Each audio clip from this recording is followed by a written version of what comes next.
Okay, good morning.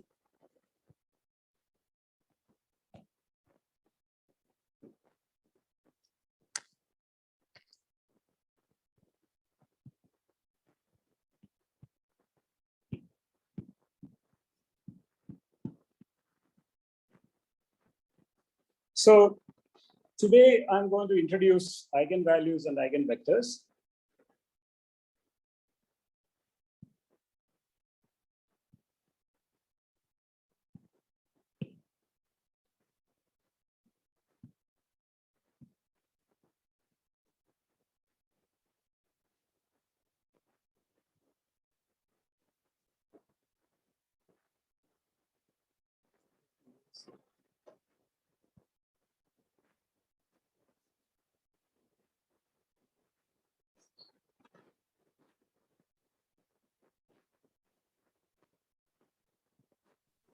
Excuse me, sir. Yeah. Sir, you asked us to remind you about proving that fact about determinants that similar have the same characteristic polynomial. I remember that. I will just, in fact, I will put it in the notes. When the next time I update the notes, it will be in the notes. Okay. Hello. Can you hear me? Hello. Did I lose you? Sir. Yes, sir. Yes, sir. We can hear. Yeah. So, the good news is that I recovered my data from the computer. So my old notes, I can just update them now.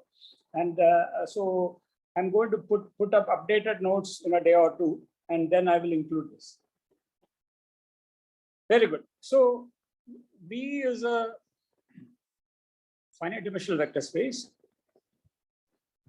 And today, and from today onwards, it is relevant to keep in mind that it can be real or complex, and in fact, real. I don't want to talk about other fields. The difference between real and complex numbers is that over complex numbers, any non-zero polynomial has a root. I hope you know this. This is called the first fundamental theorem. It's called the fundamental theorem of algebra. Very good. So this is going to be the topic. But before that, let me just do a quick revision. We've defined for a n by n matrix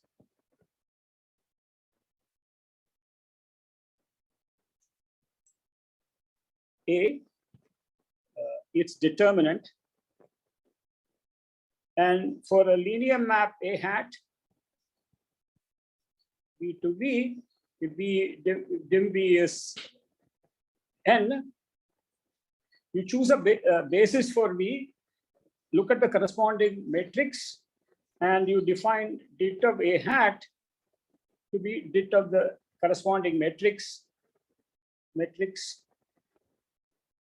representing A hat with respect to any basis. So we can define dit of A hat. Then we define for n by n matrix the function t goes to determinant of n.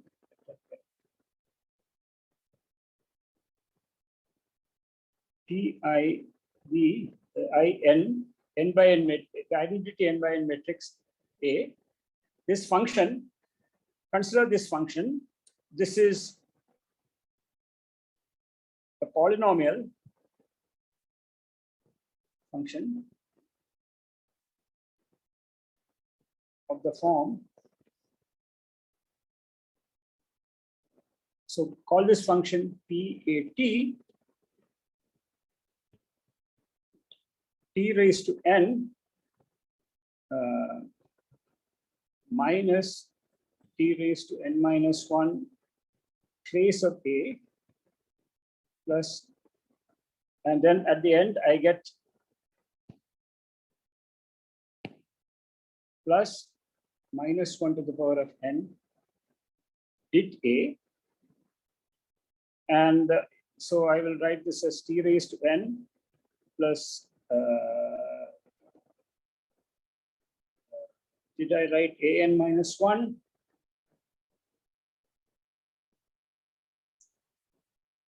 No, yeah, an minus 1, t raised to n minus 1 plus a1 t plus a naught.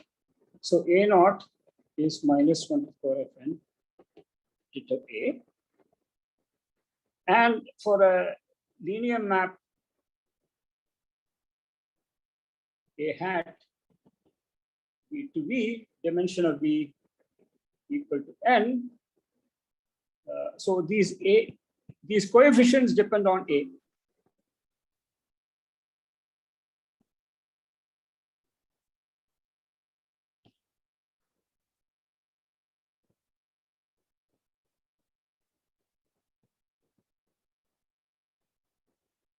We can define P A hat T to be determinant of TIV minus A hat, which is again T raised to n plus an minus 1 A hat, T raised to n minus 1 plus A naught A hat, where A naught A hat is minus 1 to the power of dim B theta A hat. And so this is the remark that I have been reminded to prove. Remark AL T A T inverse equal to AL A, where T is invertible n cross n matrix. And exactly in parallel, AL T hat A hat inverse equal to AL A hat, where T hat B to B is invertible. That means it's an isomorphism. So here, of course, you mean composition, and here you mean matrix multiplication, because matrix multiplication is the same as composition for when the matrix is. So your voice is not clear, sir. Sorry? So your voice is not clear. Is this better now? Hmm. Is this better now? Yes, sir. Yes, sir. So that's because the iPad was to one side. Yeah. So thanks for reminding me. Yeah. So I hope all this is clear to you, and this is a quick revision. So please look at this and make sure you understand all this. Okay. Now we are going to switch gears, and so the reason we have to deal with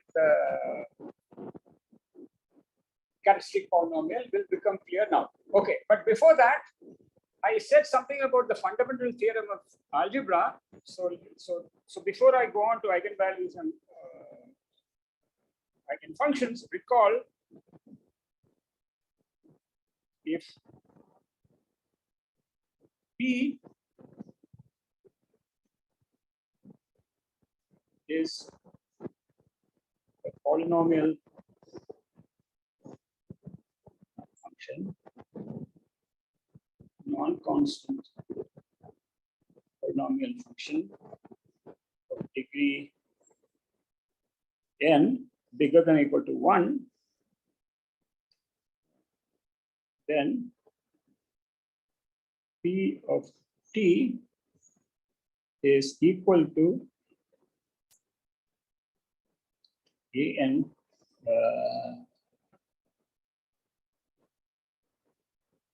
t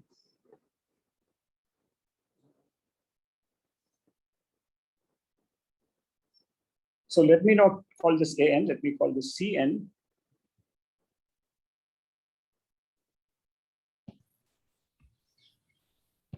Let me just call this c, t minus mu I product over I equal to 1 to n, mu1 to mu_n distinct numbers. This is in the case P is a polynomial function from C to C. Okay. Now, if P is a polynomial function from R to R, then P of T equal to C product I equal to 1 to N1 T minus mu I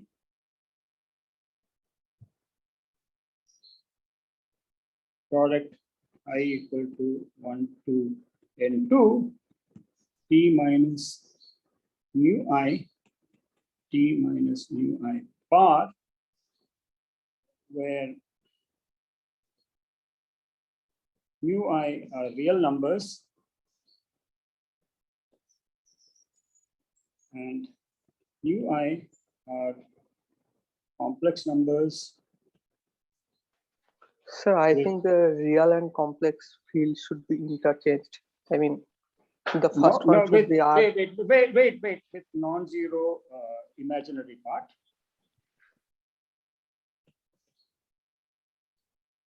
And n1 plus twice n2 equals n equals degree of P. Yeah. No, I don't think so. If so, when I say recall, if P is a non-constant polynomial function, in the case when P is a non-constant polynomial function from C to C, then the mistake is mu_n is not necessarily distinct. That is a mistake. Otherwise, it's correct. Okay, sir, I get it, sir. Yeah. So can you yeah. scroll up a bit? Yeah. So I couldn't understand. Scroll up. Yeah.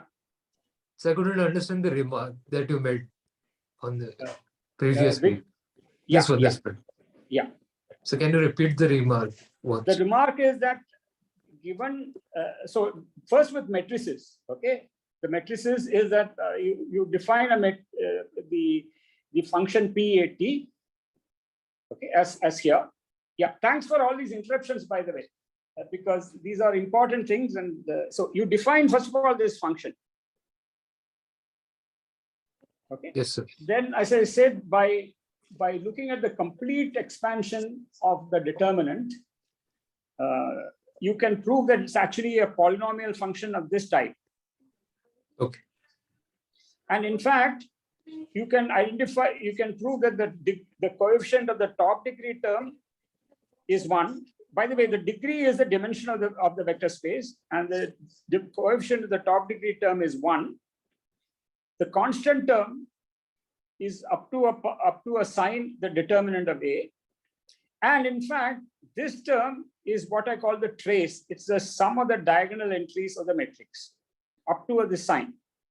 You can prove all this with a little work. Okay. Then Yes, sir. you move to the world of vector spaces of dimension n. So unless you choose a basis, you can't identify it with Rn. Okay. But nonetheless, you can, because we have already defined determinant of a linear map, you can look at exactly the same function, except that instead of the identity matrix, you should have the identity map.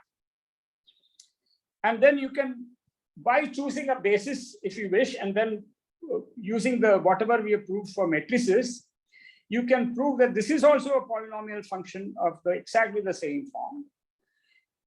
Okay, so all this is okay. Now we come to the remark, which is where you question me.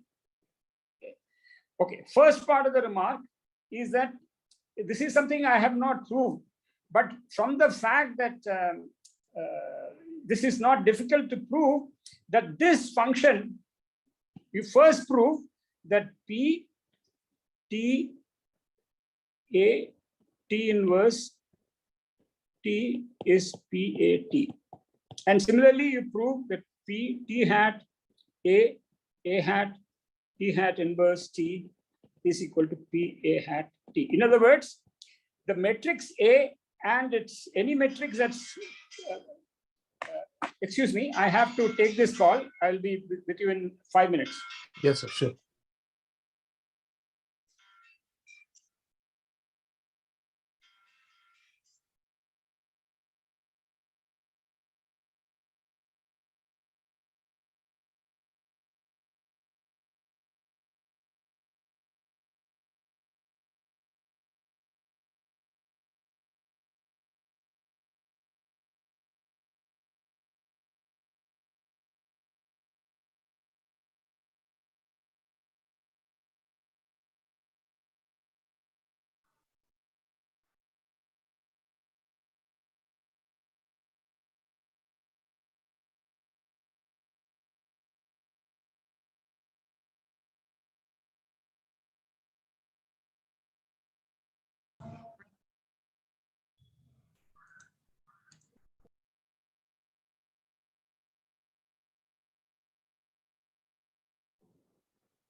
Yeah, sorry. Now I'm back. Yeah, so you prove these facts, and these are easy to prove. And from that, it follows that the coefficients of the polynomial, which depend on A, also have the same property. So does this answer your question? Yes, sir. asked it? Yeah. So Debashish. Yeah. Yeah. Now I'm just recalling for you basic facts from the algebra of polynomials. If I have a polynomial function from complex numbers to complex numbers, it can be factorized into linear factors, where the roots, mui's are the roots of the polynomial, but they need not be distinct. I had earlier said something very wrong. I had said just distinct. That is, of course, very wrong. I should put this.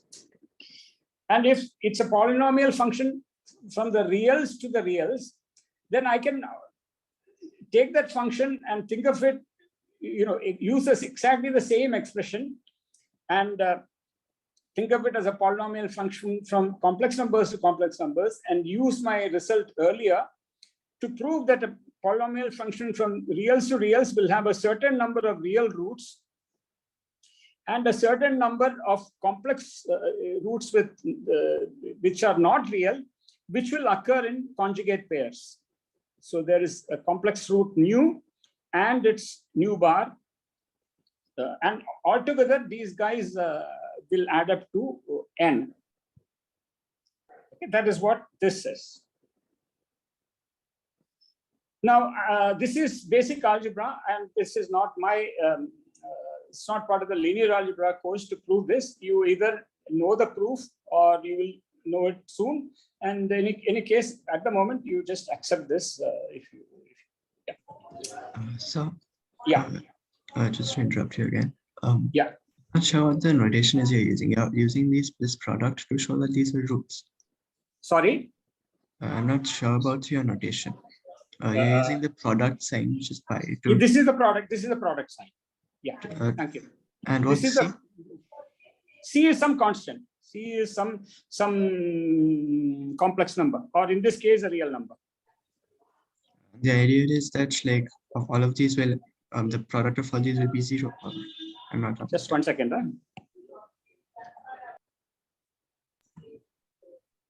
1 second.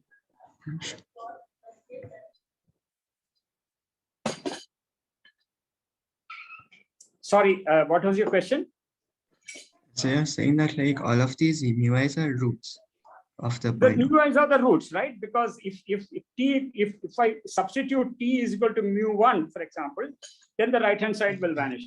So you're saying that this whole expression is equal to 0, right? No, only when t equals. See, this is a function of t. Okay. This is p of t is a function of t. Right. And the root is a point where the function vanishes. Yes, of course. Right? A root of a polynomial is a function of a specific kind. And the root of the polynomial is a point where the function vanishes. Yeah. Yes, sir. Thank Yeah, maybe you're not familiar with this. Okay. So what, Hello, sir. yeah, Sir, but when we are actually looking at the polynomial from R to R, yes. then we are necessarily claiming that it will have at least one real root. No, if n1 is 0. Oh, okay, okay, sir. Okay, okay, sir. Yeah, okay. So yeah, so if so, I should say so I equal to let me just you are actually legally correct. Okay. So I should say if n1 is non-zero. Okay. I mean, if there is no real root, then you will only have this factor. Okay. If yeah. So am I clear? Hello. Yes, sir. Yes, sir. Yeah. All I'm saying is that take all the real roots and bunch them together into the first factor, and take all the non-real roots and they come in complex conjugate pairs. That is all I'm saying. Hello? Yeah, is this clear? Can I go on? Yes, sir. Yes, sir. Perfectly fine. Yeah, okay. So now let us finally, after all these preliminaries, talk about eigenvalues and eigenvectors.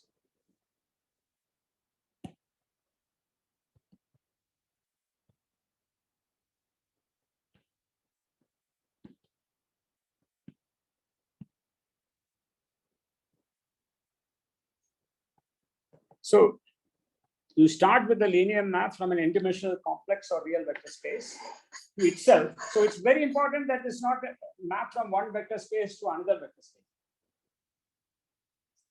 Because in that context, eigenvalues and eigenvectors don't make sense. So then the following are equivalent.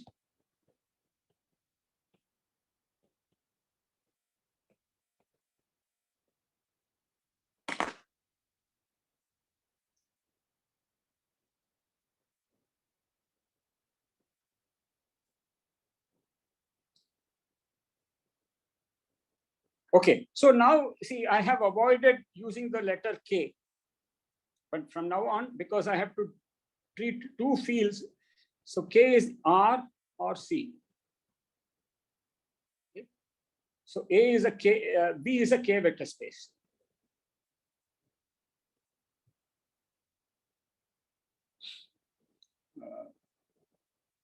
Let lambda 0 be an element of the, be a scalar. So if we are talking about a real vector space, then lambda 0 is a real number. If you're talking about a complex vector space, it's a complex number.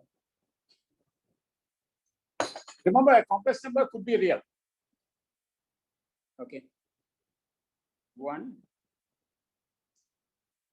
P A hat lambda 0 is 0.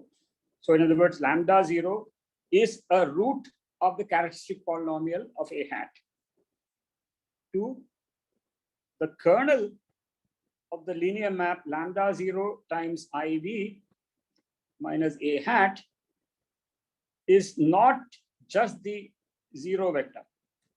So it's strictly bigger than the 0 vector. So it's the kernel of this linear map will be a subspace and it will contain 0, but the point is this is strictly bigger. So let me write this slightly better.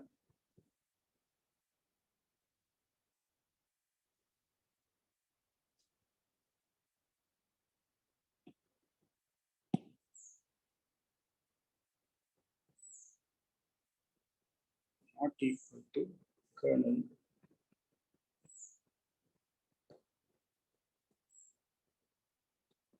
B, where X is a non-zero B, 0 in B, such that A hat B 0 is lambda 0 B 0.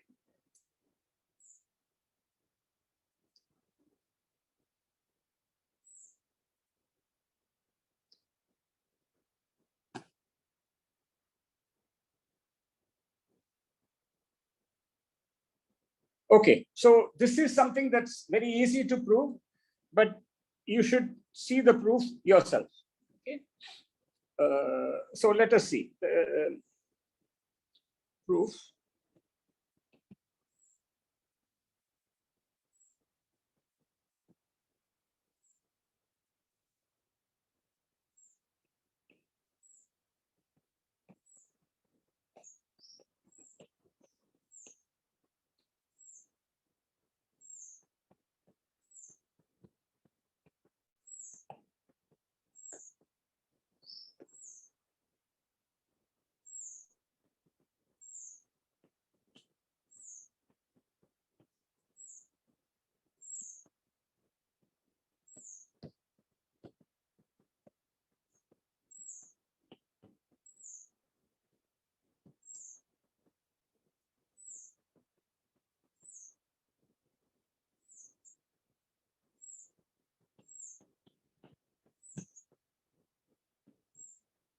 Okay, I have actually written down the equivalents of all the three statements, and so why don't I let you stare at this and then ask me if any of you has trouble understanding what I have written.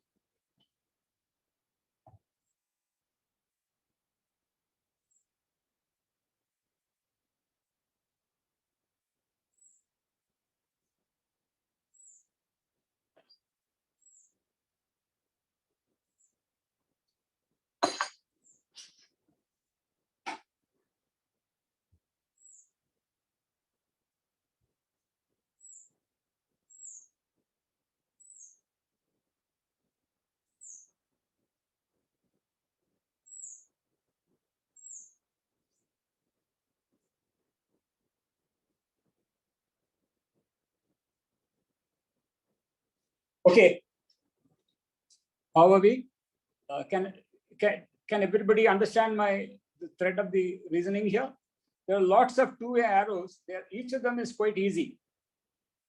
But if anybody has problems understanding any of the arrows, please don't be shy. Let me know and I will explain.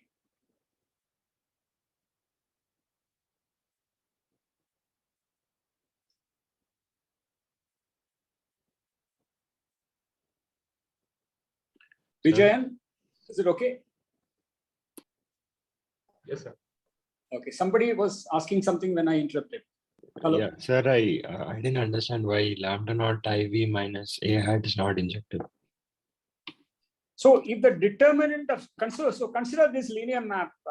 So let's call this B hat. Okay, B hat is a linear map from V to V. Remember, a linear map from a vector space to itself, finite dimensional, is injective if and only if it's surjective. That follows from the rank nullity theorem. And if and only if it's bijective. So to say that a linear map is injective is the same thing as saying it's bijective. Okay, first of all. And when is a linear map bijective? If it's invertible. And when is a linear map invertible? If the determinant is non-zero. Yeah, I got it, sir. Yeah. So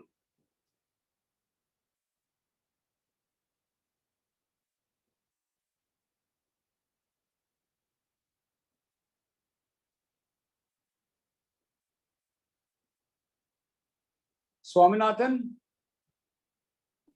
Yeah, I got it, sir. Okay.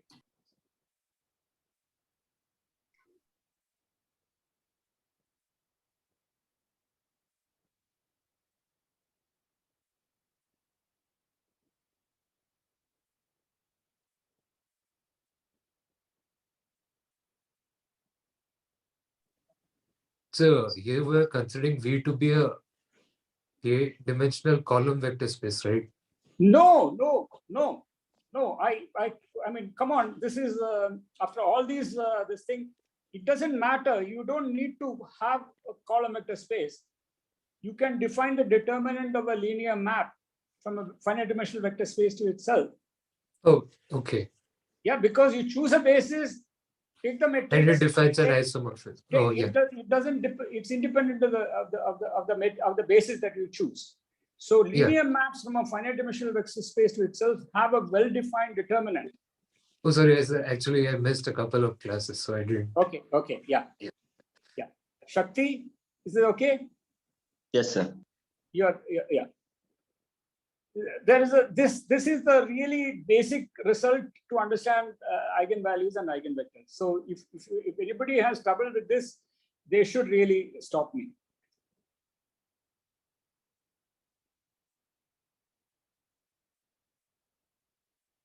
Srimati? Yes, sir, understood. Yeah, great. Okay, so once we have this result under our belt, this is a very, very simple. Okay, so then I can define definition. A scalar scores lambda 0 in K is an eigenvalue of A hat B to B if and only if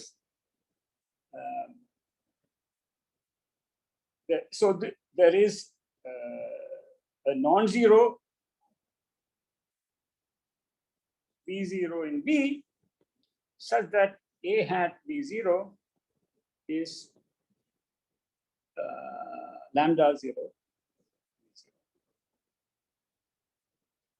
And as the so by the previous proposition, this is true if and only if P A hat lambda 0 is 0. So what this means is that if you are looking at a complex vector space, there is no difference between eigenvalues of a linear map and roots of the characteristic polynomial. But if you are looking at a real vector space and you are given a linear map from V to V, then there is a difference because the only eigenvalues that you consider are, by definition, they have to be real. So only the real roots of the characteristic polynomial will be eigenvalues. So okay. So this has the consequence that if I have a linear map from a complex vector space to itself, it always has eigenvalues and therefore eigenvectors. But if I'm looking at linear map from a real vector space to itself, it may or may not have eigenvectors. So you should first understand this. Okay. So this is a very, very important point. So I will write this and I will outline this. If V is n-dimensional vector space,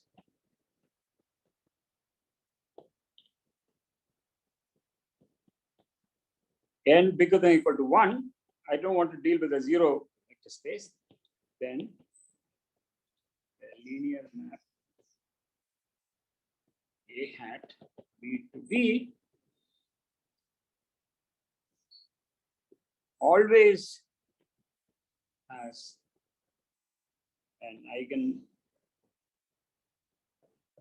value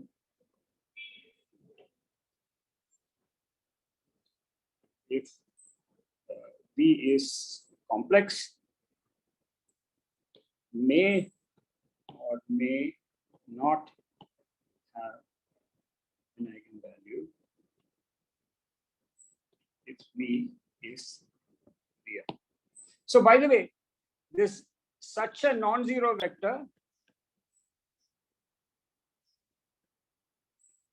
is called an eigenvector corresponding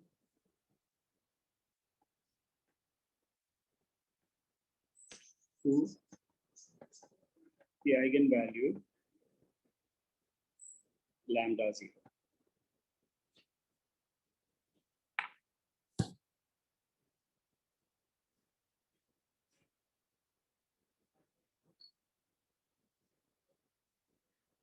So an example of a linear map which does not have eigenvectors, I can tell you geometrically.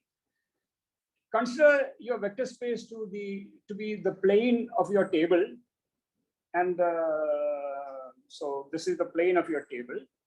So example, this is your vector space, the plane of the table, the plane of my iPad. This is my 0, and the linear map takes any vector and rotates it by 90 degrees. Okay, that's clearly a linear map.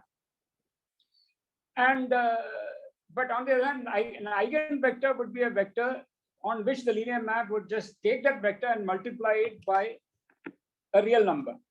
Now, clearly, if that were the case, then the new vector would point in the same direction as the original vector.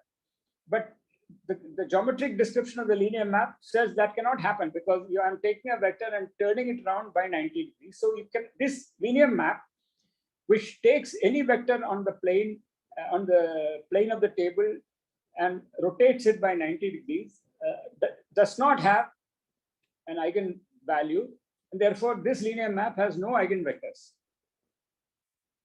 This cannot happen with complex vector spaces and linear maps, because if dimension is at least 1, the characteristic polynomial is a polynomial of degree at least 1, and it will always have a complex root, and therefore it is forced to have an eigenvector. So this is the big difference between complex vector spaces and real vector spaces. Let me repeat. A linear map from a complex vector space to itself has eigenvalues and eigenvectors. A linear map from a real vector space to itself may or may not have eigenvectors and eigenvalues. So just remember this. So if you consider yeah. 1 second. Wait. Let me just block this in very.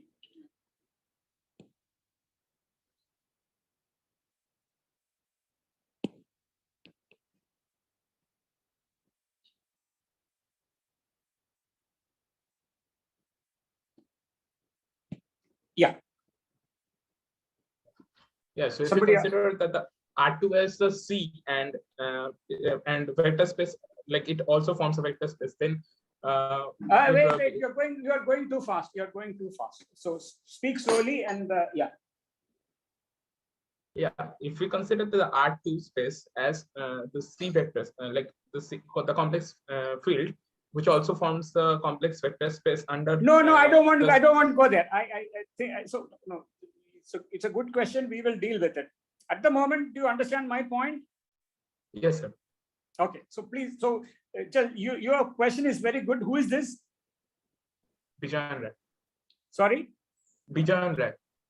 Yeah. So please hold on to your thought, and can you ask me this question maybe in the next class? Okay, sir. Sure, sir. Yeah. This is really important. I must deal with this at this point, but I don't want to break the flow now. I mean, and I want everybody to stare at what has been outlined in red, and just remember this.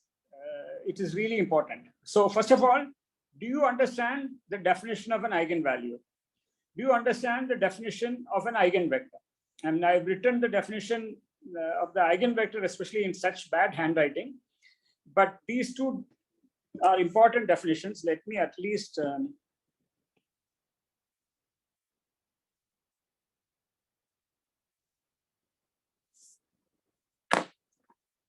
let me give everybody time to look at these definitions. And then you can ask, might be the most, one of the most important definitions in your course. So please,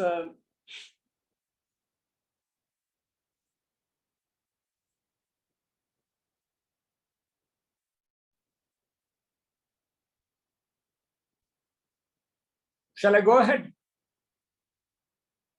Yes, sir, sure. Okay. Very good. So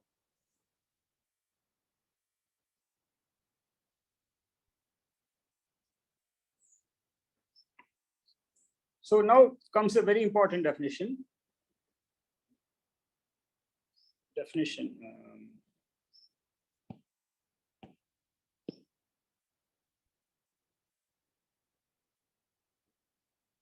So we have defined, so let me just, so definition. So let me repeat the definition of the eigenvector, eigenvalue and eigenvector. Let P be a finite dimensional K vector space. A hat be to be linear.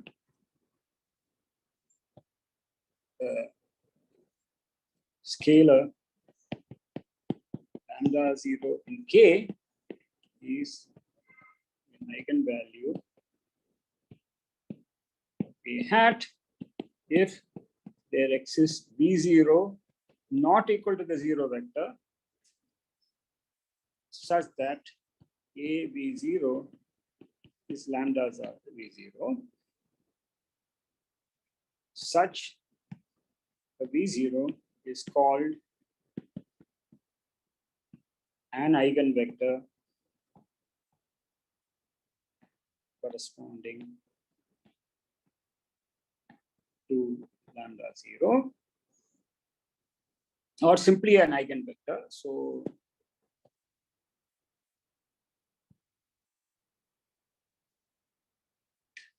note that I've said here an, that means there can be many. And clearly, if there is a one non-zero vector, any non-zero scalar multiple of that will also be an eigenvector with the same eigenvalue. And in general, okay, so that's the first. So note that an, the use of the word an here means that somewhere in my mind, I want to signal to you that corresponding to an eigenvalue, the eigenvector vectors corresponding to an eigenvalue are far from unique. At the very least, you can take a non-zero eigenvector and multiply it by a non-zero scalar and get tons of other eigenvectors. Okay. Then the last part of the definition, which you have not seen before, given an eigenvalue lambda 0, the eigenspace B lambda 0 corresponding to lambda 0 is B lambda 0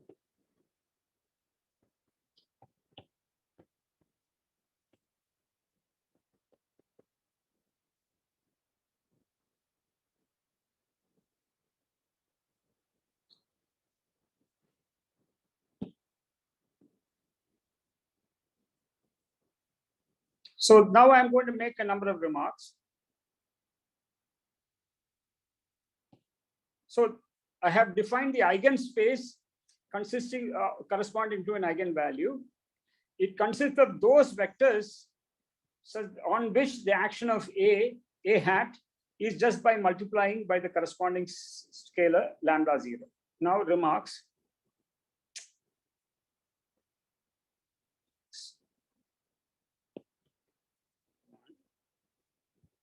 B lambda 0 is subspace to lambda.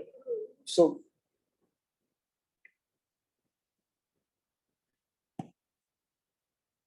for any T in K, define Vt to be V in V such that A hat B equal to TV. Then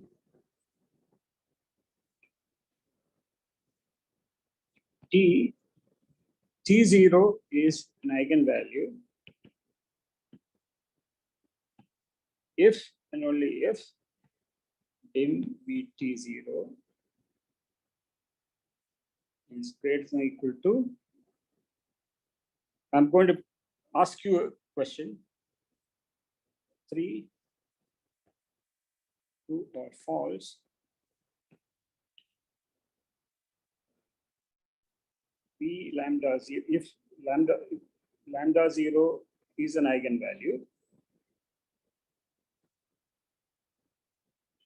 this set of eigenvectors.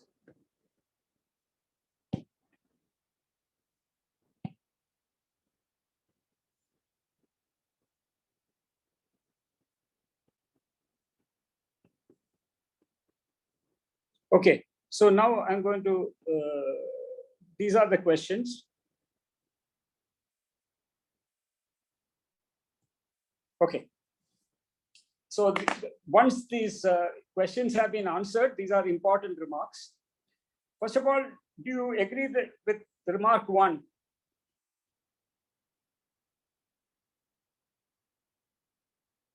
Yes, sir. Who was that? Sir Milan. Okay. So does everybody agree that V lambda 0 is a subspace? Because if I take two vectors satisfying this equation, A hat B equal to lambda 0 V, and if I add them up, clearly that vector will also satisfy the same equation. If I take a vector and multiply it by a scalar, again the equation will be satisfied. So this is indeed a subspace. Now the question is, let's come to remark number 2, which is not yet complete because you have to fill in what should be put in the question mark.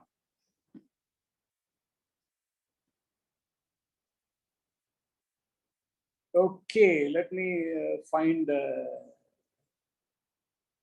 Saugata. Are you there? Yes, sir. Yeah, so what should I put at the place of the question mark?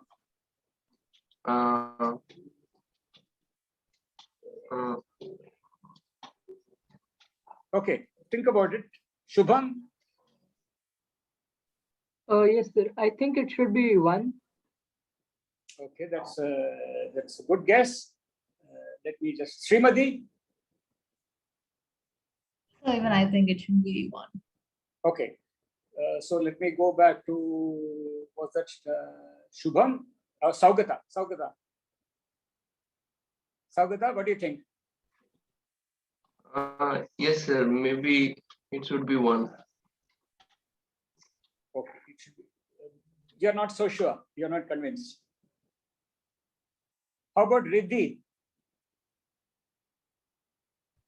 Yes, so it should be 1. Okay.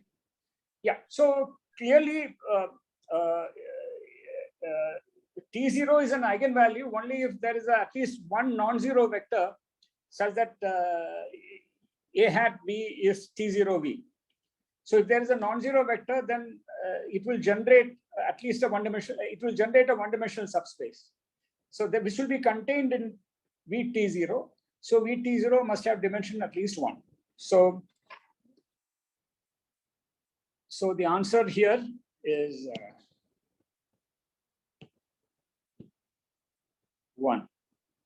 Okay, now comes this. This is actually slightly tricky question. It's not difficult. So true or false? It's a false. Okay, Satya says it's false. Anybody else says it's false? Yes, Sir, it's sir. false. Why is it false? Sir, Because because the zero vector is there. Exactly, because it contains a zero vector. But so what is true is that if I take V lambda 0 and remove the zero vector, that is the set of eigenvectors corresponding to lambda 0. Okay, so let me correct.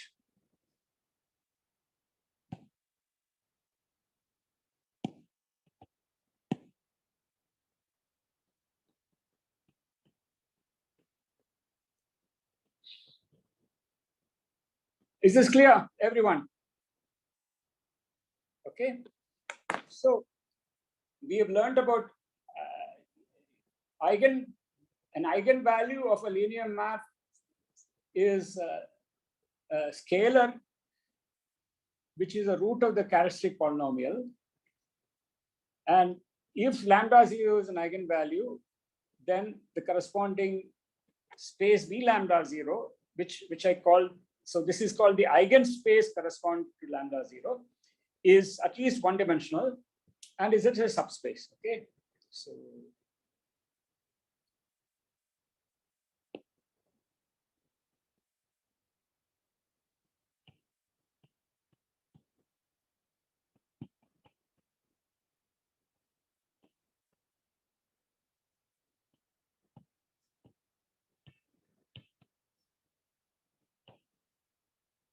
so note that I can define Vt. So here Vt was defined for any t. But the point is, only when lambda t is a root of the characteristic polynomial does this this is a non-zero subspace, and then that is the space of significance. So we are interested in those scalars such that the corresponding Vt is just non-zero subspace. If it's a zero subspace, we are not interested. Very good. So now we have a number of important generalities to state and prove.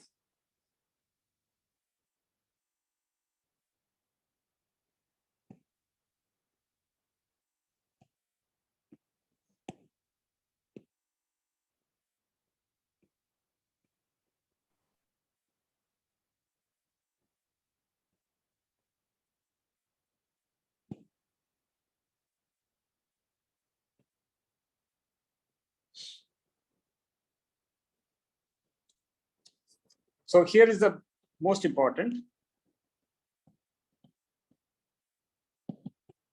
Let A hat V to be a linear map. V is always finite dimensional K vector space.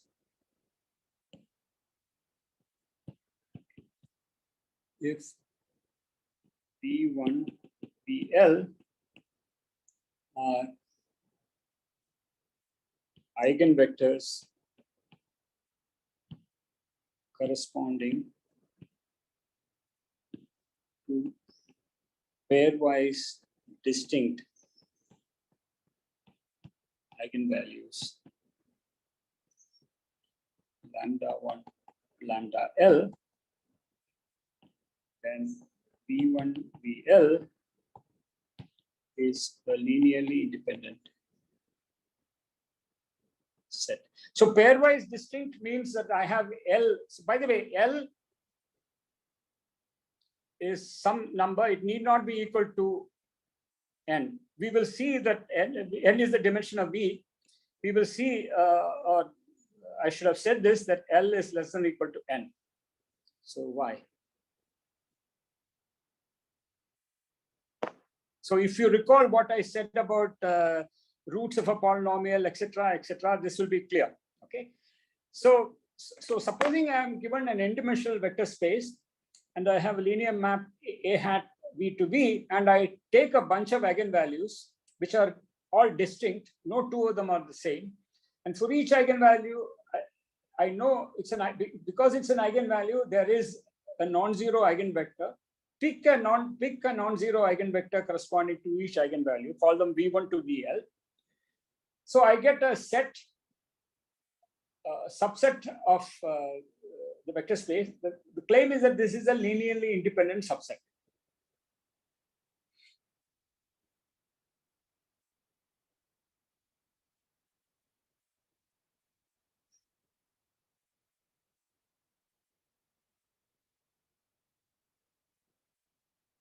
Okay. Proof.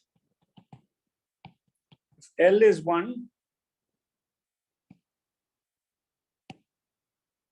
I have just one eigenvalue and one eigenvector 1, V1. And by definition of an eigenvector, V1 is non-zero. And any non-zero vector by itself is a linearly independent set. So we are done. Now we'll do an induction on L.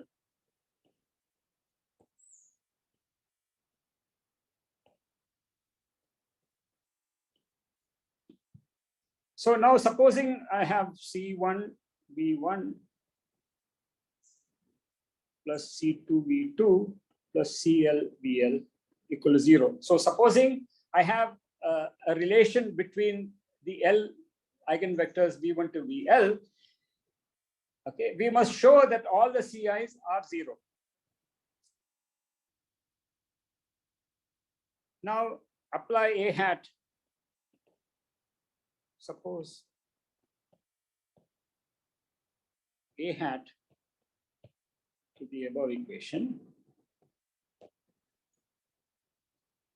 So by the way, so when I write 0 here, I meant 0V, right? That's what this equation means.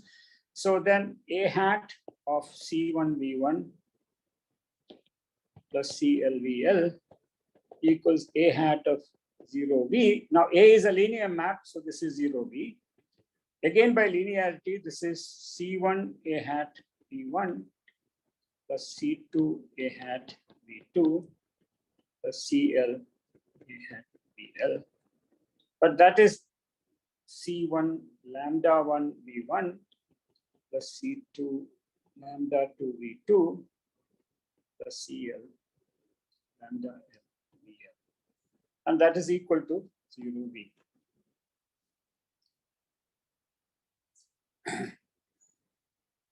If lambda L is 0, then C1 lambda 1 V1 plus C2 lambda 2 V2 plus CL minus 1 lambda L minus 1 VL is 0.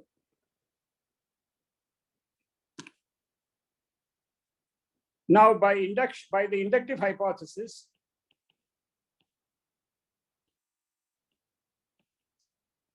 Ci lambda I is 0, I less than L, because each of these coefficients must be 0. But because the lambda i's are distinct eigenvalues and lambda L is 0, these guys are non-zero.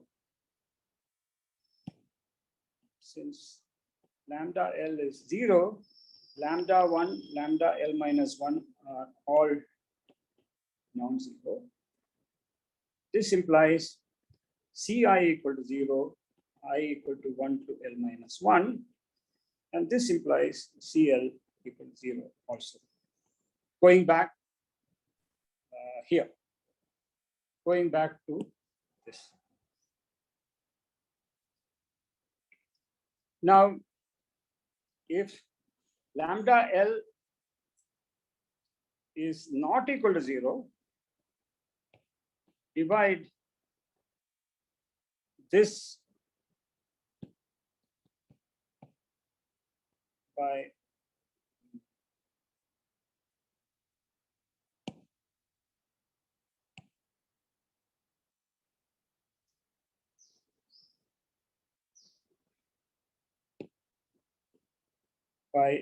lambda L to get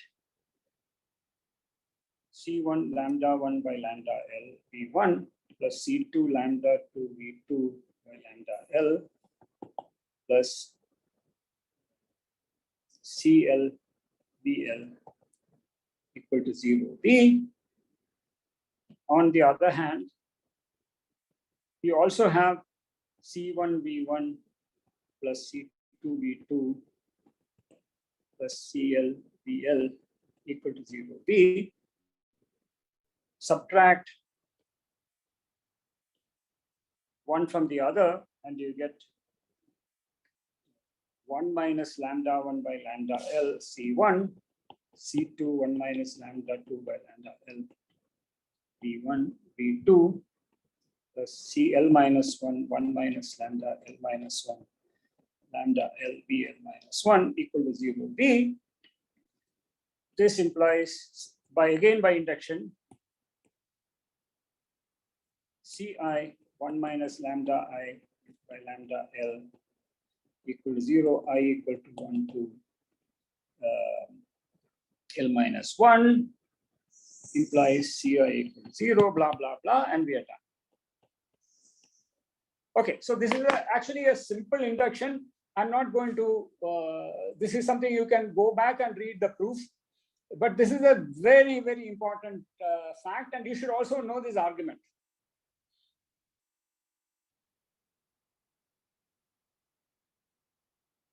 Okay. Lot of material being covered. Even though I have time, I think I'm just going to wind up now. I think we have, yeah, I don't think I should hurry through this. Please read this section. It's quite clear. It is simple. And I'm going to assume that you read section 9. I will revise it, but next class. So by the way, so these are really, okay, let me at least put these things so that you're forced to pay attention. So here's the important corollary.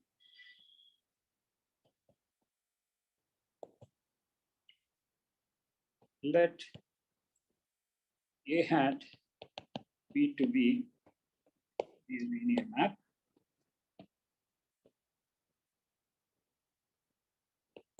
Then B equal to N. If B1 to Bn, so N is now the same number of eigenvectors as the dimension, are eigenvectors corresponding to distinct eigenvalues lambda 1 to lambda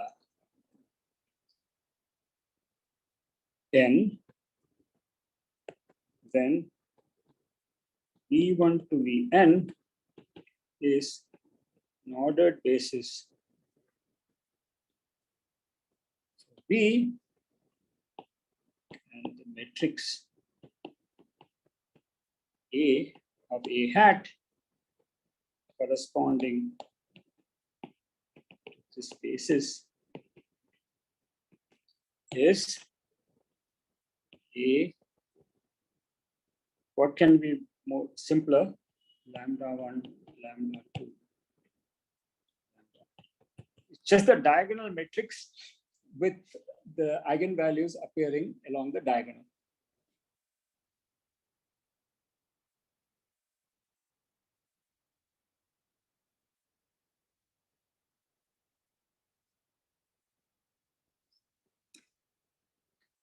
Corollary again. Let A be to be a linear map.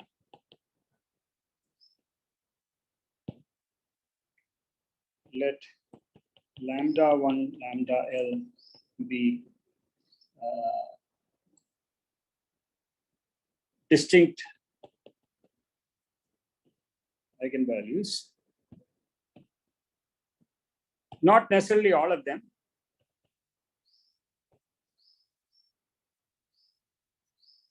Of A hat.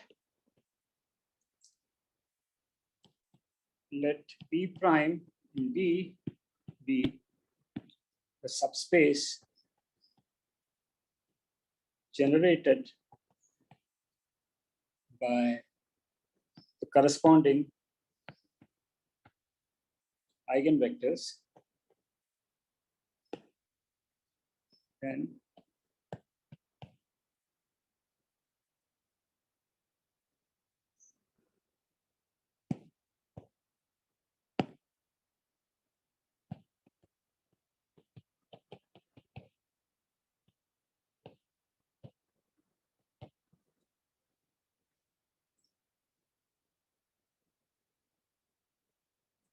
okay, I've just put this up so that you're technically I have covered this in the class. I'm putting on you the responsibility to read the corollaries and understand the proof because it's simple enough. When we meet in the next class, if you don't understand any of this or what went before, you ask me, or preferably you write to me before, and then we will deal with this. And if I don't hear from you, I will go on to the next section, which is examples, which is a very, very important section. I want to do it slowly so that you get a feel for eigenvectors, eigenvalues, and it's a very beautiful theory. It is somewhat subtle, but not difficult. And if you understand the theory well, it will be of great use to you, whatever you do in math. Okay, I'm going to stop the recording. At least you Sir, have a can few. you- 1 second, 1 second. Let me